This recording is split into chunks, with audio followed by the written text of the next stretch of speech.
Hello student, আজকে আমাদের রাসায়নিক বিক্রিয়ার সেকেন্ড ক্লাস। গত ক্লাসে আমি তোমরা মেইন কোন পয়েন্টগুলি পড়বে আমি বলেছিলাম। তারপর আজকে আবার কয়েকটা পয়েন্ট আমি একটু হাইলাইট করতে চাইছি। দেখো, এই যে সমতা বিধান, এটা থেকে 1 মার্কস গ্যারান্টেড। প্রত্যেক আগের ইয়ার যদি দেখো, প্রত্যেক ইয়ারে কি হয়, একটা সমতা বিধান আসে। এটা সিবিসি তে আসে, টিবিসি তেও আসে।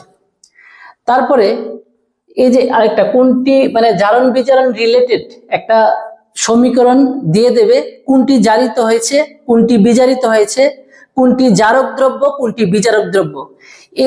এটা থেকে 1 মার্কস আসার চান্সেস অনেক বেশি, এখান থেকে 1 মার্কস আসার চান্সেস অনেক বেশি। তারপরে কি থাকে এখানে, যে সংযোজন বিক্রিয়া, এখানে কি আছে, বিয়োজন বিক্রিয়া, প্রতিস্থাপন বিক্রিয়া, বিনিময় বিক্রিয়া, জারণ বিজারণ বিক্রিয়া, প্রশমন বিক্রিয়া, অধক্ষেপণ বিক্রিয়া, রেডক্স বিক্রিয়া, তাপমুচি বিক্রিয়া, তাপগ্রাহী বিক্রিয়া। আর এখানে কিছু ছোট ছোট 2 মার্কসের, সবগুলি 2 মার্কসেরই শ্বসন এক প্রকার, তাপমুচি বিক্রিয়া, আর সংযোজন বিক্রিয়াকে বিয়োজন বিক্রিয়ার বিপরীত বিক্রিয়া বলা হয়। এরকম কিছু কোশ্চেন আমি এখানে মানে এটা সাজেশনে বলতে পারি।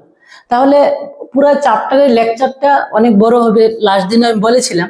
তো আজকে আমি বেশি ডিসকাশন করব না, আজকে আমি এখান থেকে প্রতিস্থাপন বিক্রিয়াটা, তারপরে বিনিময় বিক্রিয়াটা, তারপরে যতটুকু হয় এটা আজকে ডিসকাশন করব।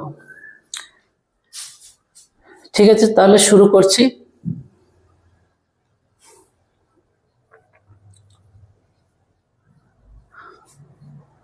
প্রতিস্থাপন বিক্রিয়া, সংযোজন বিয়োজন তো ওই দিন পড়িয়েছিলাম, সংযোজন বিক্রিয়া, বিয়োজন বিক্রিয়া। আজকে আমরা পড়ব কি, প্রতিস্থাপন বিক্রিয়া। আচ্ছা, প্রশমনটা পরে, আচ্ছা এটা আজকে আমরা পড়ব। ঠিক আছে,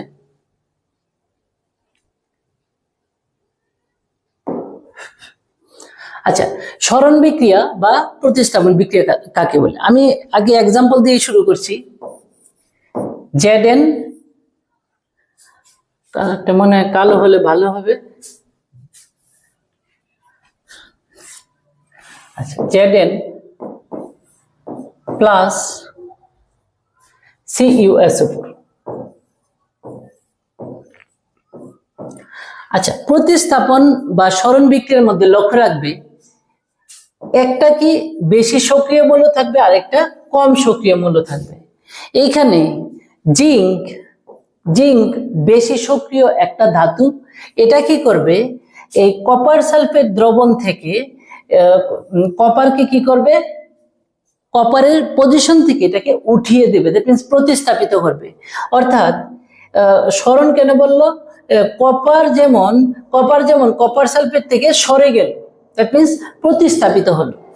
তাহলে কি মানে কি উৎপন্ন হবে, রাসায়নিক বিক্রিয়াতে কি উৎপন্ন হবে, কপারের জায়গায় কে বসবে, জিঙ্ক। তাহলে কি উৎপন্ন হবে, কপার সালফেটের জায়গায় কি উৎপন্ন হবে, জিঙ্ক সালফেট।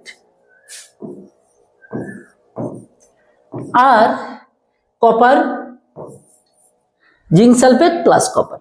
তাহলে যে রাসায়নিক বিক্রিয়ায়, ওই দিনও বলেছিলাম এটা তো কমন, যে রাসায়নিক বিক্রিয়ায় কোনো যৌগিক পদার্থের, যেমন কপার সালফেট একটা যৌগিক পদার্থের অণুর মধ্যস্থ এক বা একাধিক পরমাণুকে, এখানে কপারের এখানে একটা পরমাণু আছে, এক বা একাধিক পরমাণুকে কি করবে, অপসারিত করবে, অন্য কোনো মৌলের পরমাণু সেই স্থান দখল করবে।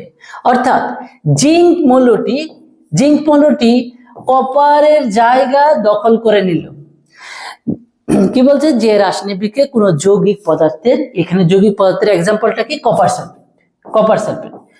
কোন যৌগিক পদার্থের অণুর মধ্যস্থ একটি পরমাণু বা একের বেশিও হতে পারে, অণুর মধ্যস্থ এক বা একাধিক পরমাণুকে অপসারিত করে, অর্থাৎ তার প্লেস থেকে তুলে দেয়, অপসারিত করে অন্য কোনো মৌলের পরমাণু, যেমন এই ক্ষেত্রে জিঙ্ক, অন্য কোনো মৌলের পরমাণু কি করলো, সেই স্থানটা দখল করে নিল।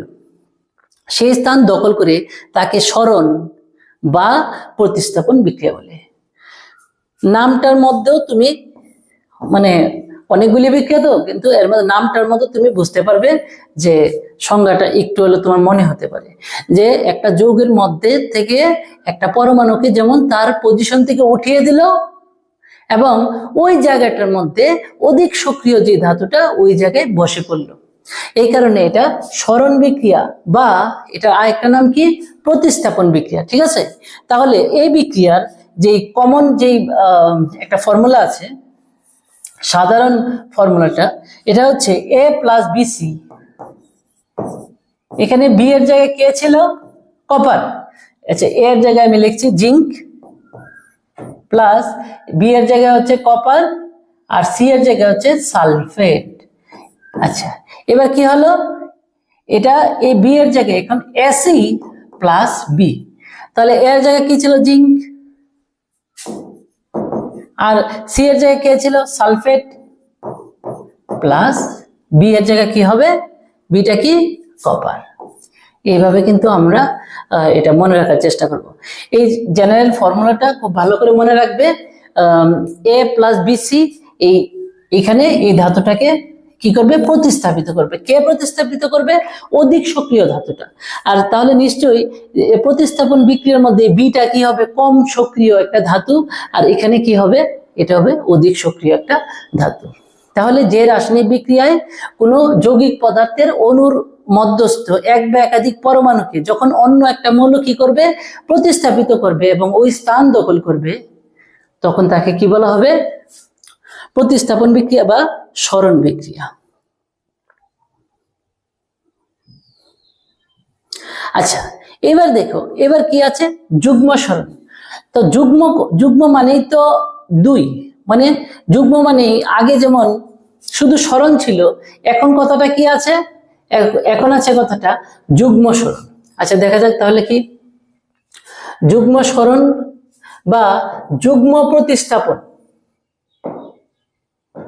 যুগ্ম সরণ বা যুগ্ম প্রতিস্থাপন বা বিনিময়, সবগুলির নামই কিন্তু তোমরা মনে রাখতে লাগবে। ঠিক আছে, যুগ্ম সরণ, যুগ্ম প্রতিস্থাপন বা বিনিময় বিক্রিয়া।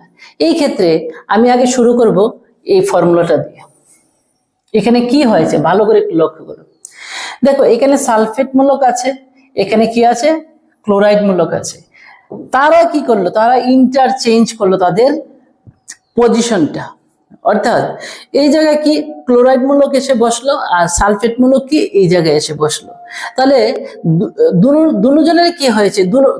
মানে দুটা মানে কি দুটা আয়ন, অ্যাকচুয়ালি এখানে সালফেট আয়ন, এখানে কি ক্লোরাইড আয়ন, দুটা আয়নেরই কি হয়েছে? দুটো আয়নের কি হয়েছে? পজিশন চেঞ্জ হয়েছে, উভয় দিক থেকে চেঞ্জ হয়েছে, উভয় দিক থেকে চেঞ্জ। ও এই জায়গায়, এই জায়গায়, এই কারণে যুগ্ম সরণ হলো। আগেটা যেমন ছিল শুধু সরণ, কিন্তু এই ক্ষেত্রে কি হলো? বোথ সাইডে ঘটনাটা ঘটলো, এই কারণে এটাকে কি বলবো? যুগ্ম সরণ বিক্রিয়া। আচ্ছা, এখন আমরা ডেফিনেশনে আসি। যে রাসায়নিক বিক্রিয়ায় বিক্রিয়ক পদার্থগুলির মধ্যস্থ আয়নগুলির বিনিময় ঘটে। এই দেখো, বিক্রিয়ার মধ্যে বাম দিকের লেফট সাইডে যারা বিক্রিয়া করে তাদেরকে কি বলা হয়? বিক্রিয়ক পদার্থ। এবং বিক্রিয়ার ফলে যা উৎপন্ন হয় তাকে কি বলে? বিক্রিয়াজাত পদার্থ। তাহলে যে রাসায়নিক বিক্রিয়ায় বিক্রিয়ক পদার্থগুলির মধ্যস্থ আয়নগুলির বিনিময় ঘটে, এখানে দেখো আয়নগুলি কি কি আছে? সালফেট আয়ন, আর এখানে কি আছে? Chloride ion. এই আয়নগুলির কি হবে? বিনিময় ঘটবে।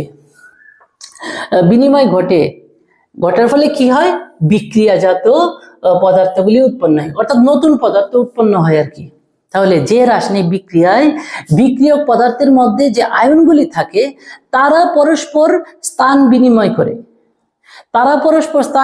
করে, কি করে? নতুন পদার্থ উৎপন্ন করে। অর্থাৎ আয়নগুলির কি হয়? বিক্রিয়ক পদার্থের মধ্যস্থ আয়নগুলির কি হয়?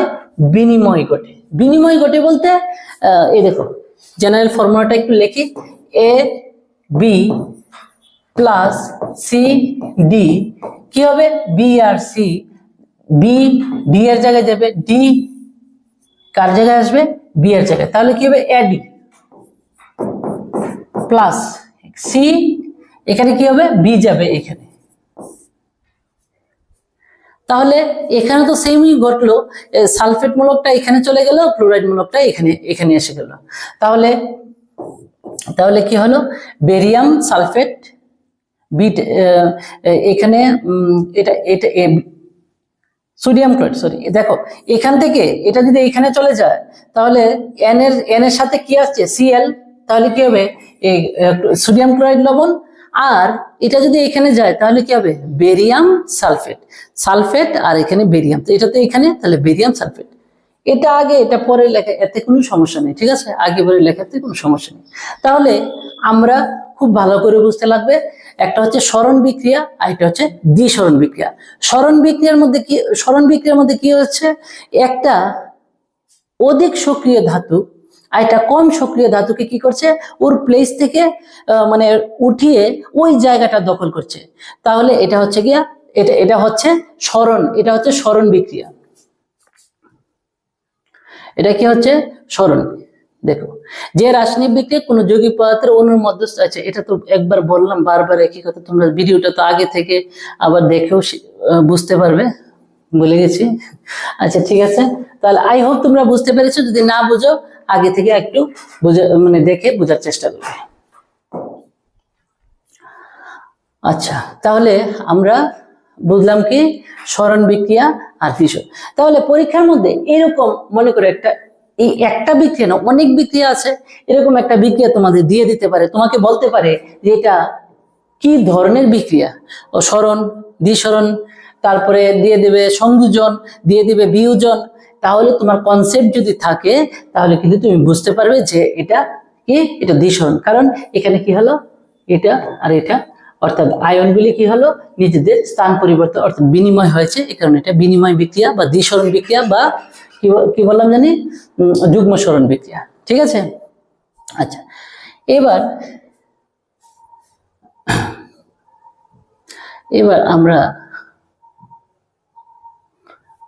আমরা প্রথমে একটা জিনিস শিখব। আচ্ছা এখান থেকে আমরা কি কি পড়া হয়েছে একটু দেখি। আমরা সংযোজন বিক্রিয়া পড়া হয়েছে, বিয়োজন বিক্রিয়া পড়া হয়েছে, প্রতিস্থাপন বিক্রিয়া পড়া হয়েছে, বিনিময় বিক্রিয়া পড়া হয়েছে। আচ্ছা জারণ বিজারণের সাথে অনেক এক্সাম্পল পড়তে লাগবে, এই কারণে এটা এখন পড়াবো না।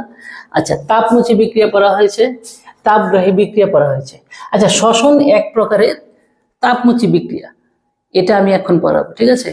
আর রেডক্স বিক্রিয়া, জারণ বিজারণ বিক্রিয়া এগুলি নেক্সট ক্লাসে হবে, ঠিক আছে। এখন পড়াবো শ্বসন এক প্রকারের তাপমুচি বিক্রিয়া, ঠিক আছে।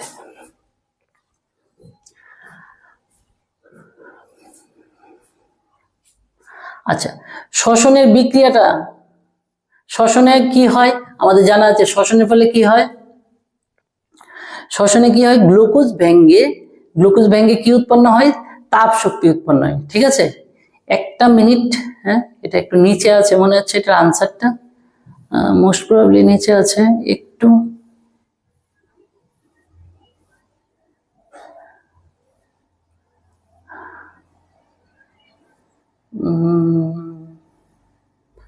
আচ্ছা এখানে বাবারে তোমরা জানি বিরক্ত হয়ে যাচ্ছ, আমি এটা আচ্ছা আচ্ছা পেয়েছি, হ্যাঁ এটার আনসারটা এখানে নেই। আচ্ছা ঠিক আছে সমস্যা নেই। আচ্ছা বিক্রিয়াটা পেয়েছি, আমি এটাই চাইছিলাম। আচ্ছা বিক্রিয়াটা পেয়েছি। আচ্ছা দেখো C6H12O6 এটা কি গ্লুকোজ। আমরা জানি শ্বসন বিক্রিয়া কি হয়, শ্বসনের ক্ষেত্রে কি হয় যে গ্লুকোজটা আমরা যে নাক দিয়ে কি নিচ্ছি, অক্সিজেন নিচ্ছি, অক্সিজেনের সহায়তায় গ্লুকোজ কি ভেঙে কি উৎপন্ন করে, এখানে তাপ লেখা হয়নি, কি উৎপন্ন হয়, কার্বন ডাইঅক্সাইড উৎপন্ন হয়, জল উৎপন্ন হয়, আর কি তাপ শক্তি উৎপন্ন হয়। কি উৎপন্ন হয়, গ্লুকোজ অক্সিজেনের সহায়তায় কি হয় ভেঙে কি উৎপন্ন হয়, কার্বন কার্বন ডাইঅক্সাইড জল এবং তাপ শক্তি উৎপন্ন হয়। কার্বন ডাইঅক্সাইড আমরা কি আমরা যে কন্টিনিউ যে অক্সিজেন নিচ্ছি, এটা কি গ্লুকোজটা এতে কি হয়, অক্সিজেনের সহায়তায় গ্লুকোজটা ভেঙে যায়, ভেঙে কি উৎপন্ন হয়, কার্বন ডাইঅক্সাইড। নাক দিয়ে আমরা কি ছাড়ছি, কি নিঃশ্বাস যেটা আমরা যে গ্যাসটা ছাড়ছি, এটা কি কার্বন ডাইঅক্সাইড। ঠিক আছে, তাহলে কার্বন ডাইঅক্সাইড আর কি জলীয় বাষ্প কিন্তু নির্গত হয়। ঠিক আছে, তাহলে কার্বন ডাইঅক্সাইড জলীয় বাষ্প আর সাথে কি থাকে, তাপ। তাহলে যে রাসায়নিক বিক্রিয়ায় তাপ উৎপন্ন হয় তাকে কি বলে, তাপ উৎপাদক বিক্রিয়া। তাহলে শ্বসন প্রক্রিয়ায় তাপ উৎপন্ন হয় তাকে, সেই কারণে শ্বসনকে কি বলা হয়, তাপ উৎপাদক বিক্রিয়া বলা হয়।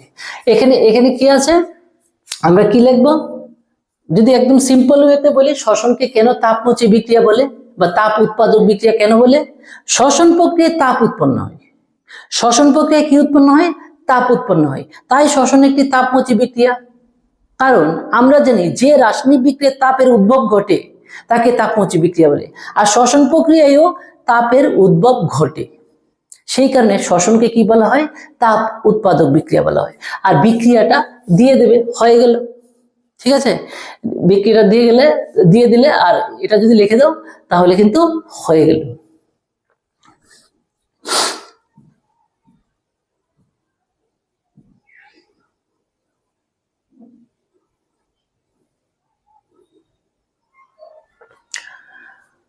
আচ্ছা, এখানে একটা ইম্পর্টেন্ট শর্ট কোশ্চেন আছে,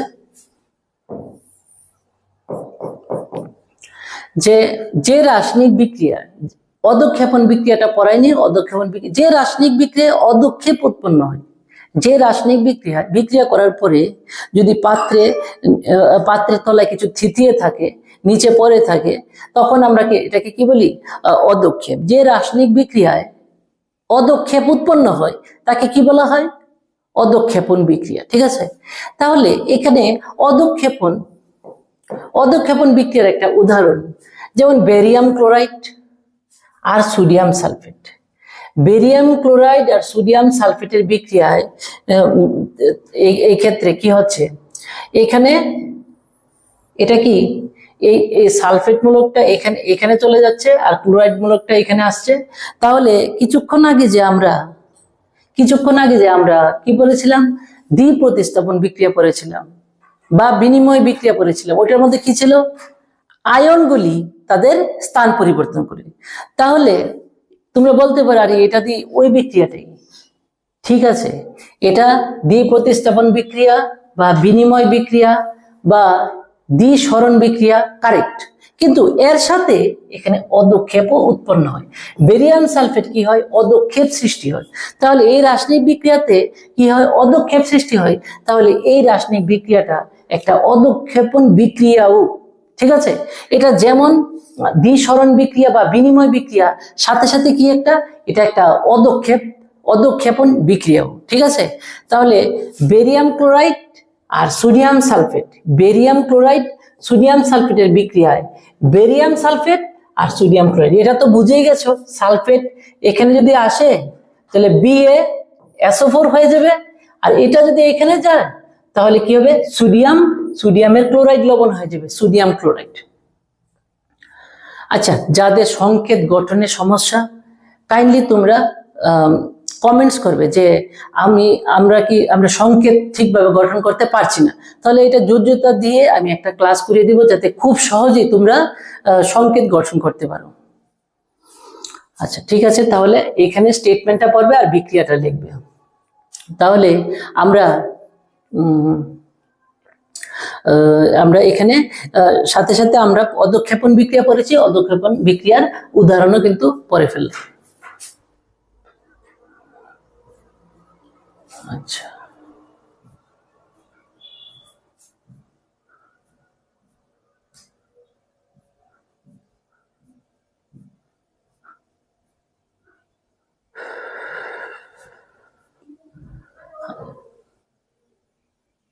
আচ্ছা, এখানে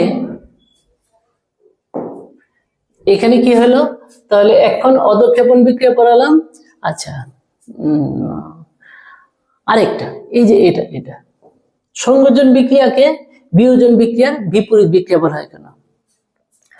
ও এটা লাস্ট ডেটে আমি ডিসকাস করেছিলাম। আচ্ছা, সমতা বিধান তো নেক্সট ডেটে করাবো।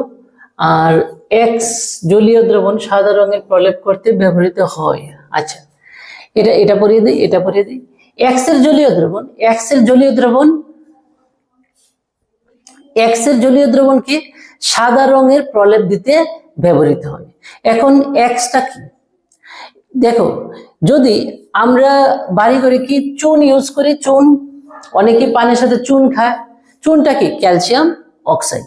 যদি ক্যালসিয়াম অক্সাইডের সাথে যদি জল মিশিয়ে দাও তাহলে কি হয়ে যায়? ক্যালসিয়াম হাইড্রোক্সাইড বা কলিচুন। তাহলে এটা আরেকটা নামও আছে, পুরাচুন বা ক্যালসিয়াম অক্সাইড। ক্যালসিয়াম অক্সাইডের সাথে যদি আমরা জল মিশিয়ে দিই তাহলে কি হবে? ক্যালসিয়াম হাইড্রোক্সাইড বা কলিচুন। চুনের মধ্যে জল দিয়ে সামনে দাঁড়িয়ে থাকবে না, কিন্তু এটা কি হয়ে যায়? তাপ উৎপাদক বিক্রিয়ার একটা উদাহরণও এটা। কারণ এটার সাথে কি হয়? তাপ উৎপন্ন হয়। ঠিক আছে, তাপ উৎপাদক বিক্রিয়ার একটা খুব ইম্পর্টেন্ট রিঅ্যাকশন এটা। ঠিক আছে, ক্যালসিয়াম অক্সাইড বা পুরাচুনের সাথে জল মিশিয়ে দিলে কি হয়? ক্যালসিয়াম হাইড্রোক্সাইড হয়, আর সাথে কি হয়? সাথে হয় তাপ উৎপন্ন হয়। ঠিক আছে, এখন আমি যেটা বলতেছিলাম যে এক্স এর জলীয় দ্রবণ, এক্স কিন্তু বলেনি এক্স কি। এক্স এর জলীয় দ্রবণ এক্স অ্যাকচুয়ালি ক্যালসিয়াম অক্সাইড। কারণ এক্স এর জলীয় দ্রবণ অর্থাৎ ক্যালসিয়াম অক্সাইডের জলীয় দ্রবণে কিন্তু ক্যালসিয়াম হাইড্রোক্সাইড উৎপন্ন হয়, যেটা নাকি দেওয়ালে কি সাদা রং করতে ব্যবহৃত হয়। মানে এক্সটা কি, কোশ্চেনটা হচ্ছে এক্সটা কোন, এক্স এর যৌগটার নাম লিখো। তাহলে এক্সটা কিন্তু ক্যালসিয়াম অক্সাইড। কারণ ক্যালসিয়াম অক্সাইডের সাথে জল দিলে কি হয়?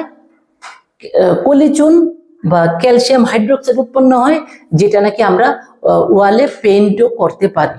ঠিক আছে, তাহলে এটাও হয়ে গেল এক্স এর জলীয় দ্রবণ সাদা রং। তাহলে এক্সটা কি? এক্সটা হচ্ছে ক্যালসিয়াম অক্সাইড। এরকম হতে পারে, বিক্রিয়াটি লিখো। তাহলে calcium oxide plus H2 calcium hydroxide plus তাপ। আশা করি তোমরা এটা অনেকেই দেখেছো যে চুনের ভিতরে জল দিলে অনেক গরম হয়ে যায়। এই কারণে তো এটাকে বলা হয় তাপ উৎপাদক বিক্রিয়া। কারণ এই বিক্রিয়া কি হয়? তাপ উৎপন্ন হয়। ঠিক আছে, আজকের মতো এতটুকুই। নেক্সট ভিডিওতে আমরা আবার নেক্সট টপিকটা আবার করব। ঠিক আছে, যতটুকু করা হয়েছে তোমরা ভিডিওটা দেখার পরে এটা বাড়িতে স্টাডি করে নেবে, আর এটার সম্পূর্ণ ডেসক্রিপশন আমি দিয়ে দেবো। ঠিক আছে, আর নোটস পিডিএফটা দিয়ে দেবো। Thank you for watching my video. Thank you.